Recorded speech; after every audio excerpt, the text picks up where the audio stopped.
माननीय मुख्यमंत्री उत्तर देत असताना ते उत्तर हे काही समाधानकारक नव्हतं। आम्हाला अपेक्षा होती की त्या ठिकाणी न्यायाची भूमिका ते घेतील, दोषींना वाचवणार नाहीत आणि न्याय देतील।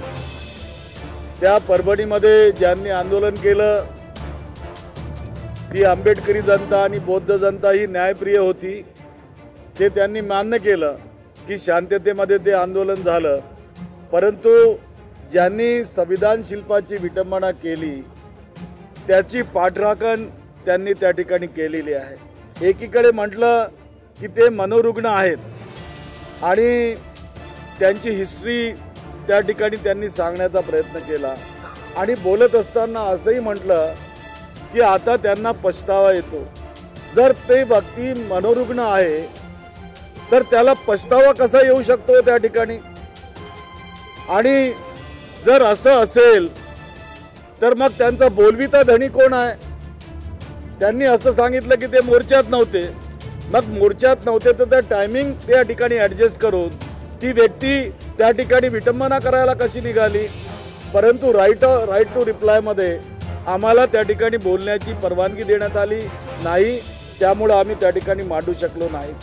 तर पहिला प्रश्न, ज्यांनी संविधान शिल्पाची तोडफोड केली, अपमान केला, त्याला लपवण्याचं वाचवण्याचं काम त्या ठिकाणी घडलं।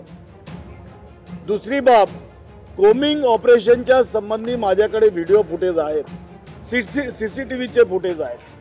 पोलीस त्या ठिकाणी कोमिंग ऑपरेशन करते, जबरदस्तीनं मोडतोड करते, तोडफोड करते आहे, जबरीनं मारते आहे, परंतु त्याची सुद्धा पाठराखण त्या ठिकाणी करण्यात आली। त्या ठिकाणी जो पोलीस निरीक्षक अशोक घोरबांड आहे त्याची पार्श्वभूमी काय हे त्यांनी बघितली नाही। यापूर्वी त्याचा रेकॉर्ड काय की दलितांच्या विरुद्ध त्यांनी कशा पद्धतीने त्या ठिकाणी काम केलेलं आहे। त्याला सस्पेंड करण्याचं त्यांनी सांगितलं पण टर्मिनेट केलं नाही, त्याला वाचवलं आहे त्या ठिकाणी। आणि त्यांनी सांगत असताना असं सांगितलं की वत्सलाबाई मानवते या पोलीस कॉन्स्टेबलवर, महिला पोलीस कॉन्स्टेबलवर त्या मारायला धावल्या। या सीसीटीव्ही फुटेजमध्ये 5 पुरुष पोलीस हे त्या महिलेला घेऊन जात असताना मारताना या ठिकाणी दिसतात। त्यांनी जर बोलायची परवानगी दिली असती तर मी हे त्यांना दिलं असतं, तर त्या संबंधी सुद्धा त्यांनी लपवण्याचा त्या ठिकाणी प्रयत्न केला। आणि ते काय म्हणतात की सोमनाथ व्यंकट सूर्यवंशी जो कायद्याचा विद्यार्थी होता, त्या विद्यार्थ्याची मेडिकल एक्झाम केली, त्या मेडिकल पीएम रिपोर्टमध्ये पोस्टमार्टममध्ये त्या ठिकाणी मल्टिपल इंजुरीज दाखवलेल्या आहेत आणि ते सांगतात की त्या जुन्या इंजुरीज आहेत त्या ठिकाणी। आणि त्याला त्या शॉक आला त्या ठिकाणी। अत्यंत चुकीची माहिती सभागृहामध्ये आज माननीय मुख्यमंत्र्यांनी दिली आणि फसवणूक करण्याचा या ठिकाणी प्रयत्न केला। त्या पोलीस निरीक्षक अशोक घोरबांड यांच्यावर अॅट्रॉसिटीचा सुद्धा साधा गुन्हा लावण्यात नाही आला आणि अशा पद्धतीनं या ठिकाणी पोलिसांना वाचवण्याचं आणि ज्यांनी संविधानाच्या शिल्पाची मोडतोड केली त्याला वाचवण्याचा प्रयत्न माननीय मुख्यमंत्र्यांनी केला, त्याचा मी या ठिकाणी निषेध करतो। मास्ते आता तसं म्हणते मी त्यांना ह्याच्यावर आलं असतं पोस्टमार्टममध्ये। पोस्टमार्टम रिपोर्ट माझ्याकडे आहे, मी आपल्याला प्रिंटआउट पाठवतो बाहेर। मल्टिपल इंजरीज दिलेल्या आहेत। या मल्टिपल इंजरीज झाल्या कुठे? म्हणजे किती फोटो बोलावं एखाद्याने सभागृहाच्या ह्याच्यावर येऊन? सूर्यवंशी त्याचा मृत्यू कसा झाला? एक हुशार माणूस आहे सूर्यवंशी। मुख्यमंत्री साहेबांनी त्याच्या बाबतीत कुठल्याही गांभीर्याने निवेदन केलं नाही। सूर्यवंशीच्या बाबतीत पोलिसांनी ज्या पद्धतीने मारलेत रस्त्यावर लोकांना, त्याचे व्हिडिओज आहेत। म्हणजे पोलिसांच्या अॅट्रॉसिटीज आणि पोलिसांना प्रोटेक्ट करण्याचं काम एक मुख्यमंत्री म्हणून त्यांनी केलं, पण 13-12 कोटी लोकांना जे अपेक्षित होतं तो न्याय देण्याचं काम मुख्यमंत्र्यांनी केलं नाही। आजही त्या मृत व्यक्तीवरती आणि सगळ्या परभणीकरांवरती जे न्यायप्रिय परभणीकर आहेत, महाराष्ट्राची जनते यांच्यावर अन्याय झाला आणि खास करून उत्तम सूर्यवंशीला कुठल्याही प्रकारचा न्याय या सरकारने दिला नाही, सोमनाथ सूर्यवंशीला। पोलीस म्हणजे ते मारलं कोणी, तर हा प्रश्न उपस्थित झाला. त्यांनी स्वतःनीच पाठीवर मारून घेतलं की काय मल्टिपल इंजरीज करायला? काय म्हणजे काय पद्धत आहे उत्तर द्यायची? आणि आम्हाला अध्यक्ष बोलूही देत नाही. बीडमध्ये शेवटपर्यंत कळलं नाही की वाल्मिक कराडवर गुन्हा काय येणार आहे. तो 302चा आरोपी होणार आहे की नाही, त्याला मकोका लागणार आहे की नाही, कुठल्याही प्रकारचा आम्हाला जॉईनच होऊ दिलं नाही. म्हणजे वाल्मिक कराड आणि धनंजय मुंडे यांना वाचवण्याचं काम हे सरकार करतंय का? धनंजय मुंडे सरकारमध्ये तुम्ही कसली वाल्मिक कराडची चौकशी करता? आम्ही कोणाबरोबरही फोटो असले तरी त्यांना सोडणार नाही. तुमच्या बरोबर फोटो आहेत, पण आम्हाला असं माहिती आहे की तुमचा आणि त्याचा काही संबंध नाही. आम्हाला माहिती आहे अजून त्याचे कोणाकोणाबरोबर फोटो आहे, पण आम्हाला हेही माहिती आहे की त्यांचा आणि त्यांचा काही संबंध नाही. पण तुम्हाला असं म्हणायचं का धनंजय मुंडेंचा आणि त्याचा काही संबंध नाही? आता स्पष्टच बोलतो महाराष्ट्राच्या समोर. मुख्यमंत्र्यांना असं म्हणायचं आहे का की धनंजय मुंडे आणि वाल्मिक कराडचा काहीच संबंध नाही? Valmik Karad is a serial killer. विकृत आहे तो, सायकोपॅथ आहे. रामन राघव ज्या मानसिकतेचा होता त्याच मानसिकतेचा वाल्मिक कराड आहे. हे एवढं सगळं बोलून देखील जर तुम्ही गुन्हेगारी वर्तुळाला समर्थन म्हणजे एकीकडे दाखवायचं मी न्यायालयीन चौकशी करतोय, SIT करतोय. SITचा अधिकारी धनंजय मुंडे समोर तोंड उघडेल काय? मंत्रिमंडळातला आपला सहकारी येतो. आम्ही कोणालाही सोडणार नाही. तुम्ही वाल्मिक कराडला मोकळं सोडून टाकलं, त्याला सांगितलं का आम्ही 302चा आरोपी करणार आहोत. ज्या खंडणीतनं ही हत्या झाली ती खंडणी मागितलीच आहे वाल्मिक कराडनी. जर वाल्मिक कराड हा मुख्य आरोपी आहे तर त्याला वाचवण्याचं काम कशासाठी? आणि स्वतः मंत्री महोदय ताठ मानेने येऊन जगाला सांगतायत की वाल्मिक कराड माझा खास माणूस आहे. हे आम्ही नाही सांगत ना, टीव्हीवरती स्वतः धनंजय मुंडे येऊन सांगतायत. महाराष्ट्राची आज फसवणूक झाली. अपेक्षा होती की आपल्या 5 वर्षाचा रोडमॅप ठरवत असताना न्यायप्रिय मुख्यमंत्री म्हणून माझं नाव घ्या. मी सगळ्यांना बरोबर घेऊन चालणार आहे. विरोधकांवर अन्याय होऊ देणार नाही. हा विरोधकांचा अन्यायाबरोबर अन्याय नव्हता. संतेश देशमुखची केस आम्ही सगळे मानवी मूल्यातनं लढत होतो, पण तो आहे BJPचा कार्यकर्ता. तो आमचा कार्यकर्ता नाही आहे. कार्यकर्ता आहे तो, पण आमचा नाही आहे. ते एका वेगळ्या पक्षाचा आहे. पण आम्ही माणुसकीच्या दृष्टीने ही सगळी केस लढत होतो आणि लढवू. पण ज्या पद्धतीने सरकारने गोल गोल गोल गोल गोल गोल फिरवत या सगळ्या दोन्ही केसेसला पूर्णविराम देण्याचा प्रयत्न केला आहे, हा अश्लाघ्य आहे. हा महाराष्ट्राच्या न्यायप्रिय जनतेवरती अपमान आहे. या दोन्ही केसेसमध्ये मला वाटत नाही हा सरकार न्याय देईल. त्यामुळे आता ही लढाई रस्त्यावर येऊन लढावी लागेल. सूर्यवंशीची तर केस हास्यास्पद करून टाकली. बिचारा लॉचा विद्यार्थी मेला. तो मेला कसा हे सांगण्याचं धारिष्ट्य देखील सरकारने दाखवू नये. तुम्ही खोटा पोस्टमॉर्टम रिपोर्ट सांगता की त्याला श्वासोश्वासाचा त्रास होता त्याच्यामुळे माणूस मरतो काय? ब्रेथलेसनेसमुळे माणूस मरतो का? कधी झाला त्याला ब्रेथलेसनेस? किती वाजता झाला ब्रेथलेसनेस? तो मृत कसा काय आला तुमच्या हॉस्पिटलमध्ये? तो किती वाजता मृत पडला? त्याला ब्रेथलेसनेस होता तर तो गेला का जेलरच्या ऑफिसमध्ये? त्याला कुठे झाला ब्रेथलेसनेस? 1000 प्रश्न आम्हाला विचारायचे होते. पण हे प्रश्न विचारल्यानंतर सरकार अडचणीत येईल म्हणून अध्यक्षांची अध्यक्ष म्हणून भूमिका न बजावता सरकारचे उजवे हात म्हणून भूमिका बजावली. आणि आज लोकशाही मूल्यांना काळिमा फासली गेली म्हणून आम्ही सगळ्यांनी सभात्याग केला आहे. या दोन्ही केसेसमध्ये न्याय मिळणार नाही असं आमच्या मनाला खात्री पटू लागली. वाल्मिक कराड आणि धनंजय मुंडे या दोघांनाही वाचवण्याचा प्रयत्न आहे. कारण का वाल्मिक कराडनी जर तोंड उघडलं तर अनेकांचे बुरखे टरा टरा टरा फाडले जातील. कोणाची किती संपत्ती आहे, कोणाने काय केलंय, कोणाचे कुठे लफडी आहेत, सगळं सगळं सगळं माहीत असलेला जगातला एकमेव माणूस हा वाल्मिक कराड आहे.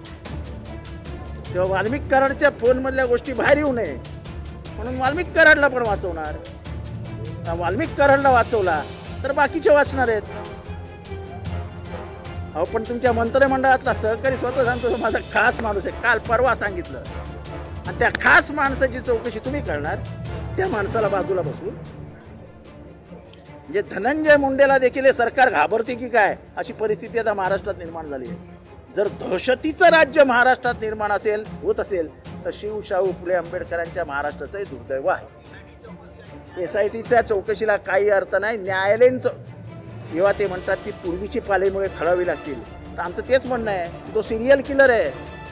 हे सगळ्या खुनांची मालिका झाली असताना जर तुम्ही म्हणता काहीच संबंध नाही, तर मी साधी एक केस सांगतो. बबन गीते म्हणजे गीते विरुद्ध आंधळे ही मर्डर केस आहे परळीमधली. त्याच्यामध्ये इन्स्पेक्टर कोण होता? महाजन. तोच महाजन आज त्या मत्सा चौकमध्ये ऑफिसर आहे. त्यांनी महाजनांची पाठराखण केली, बरोबर आहे. पण त्या केसमध्ये 307 आरोपी वाल्मिक कराड आहे. मग वाल्मिक कराडवरती तेव्हा गुन्हा का नाही आपलं त्याला अटक का नाही केली आजपर्यंत एवढे वर्ष झाले त्याला का अटक केली नाही? मोकाट कोणाला लावणार येत होते? त्याला मोकाट सोडला होता, मोकाट. आणि एवढे वर्ष तो मोकाट सोडून फक्त सिरियल किलिंगचं काम करत होता आणि ते कुठेही जातपात आडवी येत नाही. त्यांनी अर्ध्या ज्या मर्डर केल्या आहेत त्या वंजारी समाजातल्या लोकांच्या केल्या आहेत. वंजारी म्हणून मी सांगतो. असं आहे की मुख्यमंत्र्यांनी काही सांगितलं नाही. तो म्हणाला MCR मधनं आला. आता MCR मधनं आला, मग MCR मध्ये रात्री त्याला मारलं कोणी, पाठीवर इंजुरी झाल्या कुठनं, त्याला श्वासोश्वासाचा त्रास झाला कधी, कुठलंही उत्तर मिळालं नाही. आम्हाला विचारताही आलं नाही. श्वासोश्वासाचा त्रास होतो ना, श्वासोश्वासाचा त्रास झाला आणि माणूस लगेच मिळाला असं तर होत नाही ना. ब्रेथलेसनेस हे डेव्हलपिंग हे असतं, ते डेव्हलप होत जातं. अचानक श्वास कोंडले गेला असं तर होत नाही. इमिजिएट मरत नाही श्वासोश्वासाच्या त्रासानंतर. हे सगळा खोटारडेपणा या सरकारने केलाय. लाज वाटते की अशा माणुसकीला काळीमा फासणाऱ्या घटनांमध्येही जर सरकार राजकारण करणार असेल तर हे दुर्दैव आहे. या सरकारची पुढील वाटचाल कशी असणार आहे हे आज स्पष्ट झालं. नाही तर काहीच झालं नाही. लोकांनी स्वतःहूनच काठ्या तोडून घेतल्या. कोम्बिंग ऑपरेशन झालं नाही, पोलिसांनी मारलं नाही, काहीच झालं नाही. तो त्यात हाऊसमध्ये जे मुख्यमंत्री महोदयांचं उत्तर येत होतं आणि जे साधारण कारवाई, फक्त उत्तर नाही तर कारवाई जी अपेक्षित होती ती अपेक्षाभंग फक्त आमची काही विरोधी पक्ष म्हणून नाही तर त्यांच्या सत्ताधारी बाकांवर देखील त्यांच्या मागे बसलेल्या आमदारांची झालेली आहे. अर्थात या गेल्या 3-4 दिवसाच्या अधिवेशनामध्ये आम्ही पाहत होतो मुख्यमंत्री महोदय सतत सांगत होते की महाराष्ट्र आता थांबणार नाही आणि कुठेही काही चुकीच्या घटना आम्ही घडू देणार नाही, कोणाची भीती नाही, जे काही योग्य असेल, जे काही सत्य असेल त्या मार्गावर चालू. पण आज आत्मपरीक्षण करून भाजपाच्या देखील आमदारांनी पाहिलं पाहिजे की खरोखर योग्य जे आहे आणि सत्याच्या मार्गावर आपण चालत आहोत का? कोणाची पाठराखण करण्याचा हा प्रयत्न आहे का? कोणाला वाचवण्याचा हा प्रयत्न आहे का? आणि जे काही सत्य होतं ठीक आहे, चौकशी होणारच आहे, पण जे काही डोळ्या देखत आहे त्याच्यावर त्यांची नावं घेऊन का बोलता आलं नाही? जी काही घटना घडलेली आहे त्याच्यात गोल जाण्याची का गरज होती? थेट जे काही घटना घडलेली त्याच्यावर बोलता का आलं नाही मुख्यमंत्री महोदयांना? कोणाचं दडपण आहे का? कोणाचं प्रेशर आहे का? मी आपल्याला आठवण करून देतो, सकाळीच मी ही मागणी केली होती की साधारणपणे जे देवेंद्र फडणवीस साहेब आक्रमकपणे विरोधी पक्षाच्या बाकावरनं बोलत होते ते भाषणं आम्हाला आठवतात, त्यांच्या मनातली भावना आठवते आणि तीच भाषणं जी आम्ही ऐकतो तेव्हा असं वाटतं की आता मुख्यमंत्री झाल्यानंतर तशाच कायद्याची अंमलबजावणी जी काही त्यांना अपेक्षित होतं त्यावेळी ती करणार आहेत की नाही. मी त्यांना जेव्हा टाईमलाईनबद्दल विचारलं त्यांनी मला सांगितलं 3 ते 6 महिने. ठीक आहे, आता त्यांनी 3 ते 6 महिने घेतलेले आहेत, पण ह्यात जे कोणी त्यांचे सहकारी असतील, जे काही नेटवर्क असेल, जाळं असेल, ते खरोखर ते शोधून काढणार आहेत का? पाळमुळावर जाणार आहेत का? की हे विषय देखील रफादफा करणार आहेत? ह्याच्यावर आम्हाला उत्तर अपेक्षित आहे. दुसरी गोष्ट म्हणजे सकाळी जो मी मुद्दा इथे घेतला, कारण बघा हे जे बीडमध्ये घडलं असेल किंवा परभणीत घडलं असेल, आमची मनापासून भावना ही आहे की कुठच्याही समाजामध्ये, कुठच्याही धर्मामध्ये, कुठच्याही जातीमध्ये वाद निर्माण होऊ नयेत. आणि हेच मी सांगतोय की सकाळी पण जो विषय इथे मी घेतला, मराठी अमराठी, अनेक वर्ष जे लोक वेगळ्या वेगळ्या प्रांतातून असतील, वेगळ्या भाषेचे लोक असतील, आमच्या राज्यात राहत आले, मुंबईत राहत आले, आमचे म्हणून राहिले, मिळून मिसळून राहिलेले आहेत. कधी हा वाद झाला नव्हता व्हेज नॉनव्हेजचा किंवा भाषेचा, पण नेमकं मिंदेंचं राज्य आल्यानंतर आणि नंतर आता भाजपचं राज्य आल्यानंतर हे छाती ठोकपणे आम्हाला कसं सांगू लागले की तुम्ही मराठी लोक घाणात, तुम्ही मटण खाता, तुम्ही मच्छी खाता. म्हणजे कोळीवाडे जेव्हा क्लस्टर डेव्हलपमेंटमध्ये ह्यांचं जे स्वप्न आहे भाजपचं, क्लस्टर डेव्हलपमेंट होईल, तिथे देखील अशी लोक येतील आणि आमच्या कोळी बांधवांना तिथून दूर करतील. हे कितपत योग्य आहे आणि ह्याच्यावर अजूनही भाजपाने उत्तर दिलेलं नाहीये. तसंच परवा जो महामानव डॉक्टर बाबासाहेब आंबेडकरांचा अपमान झाला, तुम्ही विचार करा महाराष्ट्र द्वेष केवढा आहे. महामानव डॉक्टर बाबासाहेब आंबेडकर इकडचे सुपुत्र ना, महाराष्ट्राचे सुपुत्र, पण त्यांच्याबद्दल देखील मनात द्वेष. त्यांचा जो अपमान झाला त्याच्याबद्दल माफी मागायला तयार नाही. उलट तुम्ही काय केलं, आम्ही काय केलं, या वर्षी काय झालं, त्या वर्षी काय झालं, झालं असेल तर झालं असेल. पण त्याचा आणि परवा गृहमंत्री महोदय जे बोलले त्याचा काय संबंध आहे. जो अपमान त्यांनी केला आहे, तुमच्या मनात जे होतं ते तुमच्या भाषणात आलं, बाजूला करत आहे ना, माफी मागायला लावा. ते न करता अजून काहीतरी भलतं असेल तर सुरू झालेलं आहे. म्हणजे या देशात आम्ही मराठी काही हिंदू नाही आहेत का, आम्ही काही रोहिंगे दिसतोय का तुम्हाला. जो तुम्ही साधारणपणे राग, हे इथून आले ते तिथून आले, रोहिंगे आले, बांगलादेशी आले, त्यांना डिपोर्ट करा ना. पण मराठी माणसाचा काय ह्याच्यात दोष आहे. जो दोष तुम्ही आमच्यावर लावू इच्छितात, जे काही वाद तुम्ही आला जिल्ह्यामध्ये निर्माण करायचे, जी काही भांडणं आमच्यामध्ये निर्माण करायचे आहेत, आम्ही ती निर्माण होऊ देणार नाही. आम्ही इथे महाराष्ट्र म्हणून आलेलो आहोत आणि महाराष्ट्राचा आवाज बुलंद केल्याशिवाय राहणार नाही.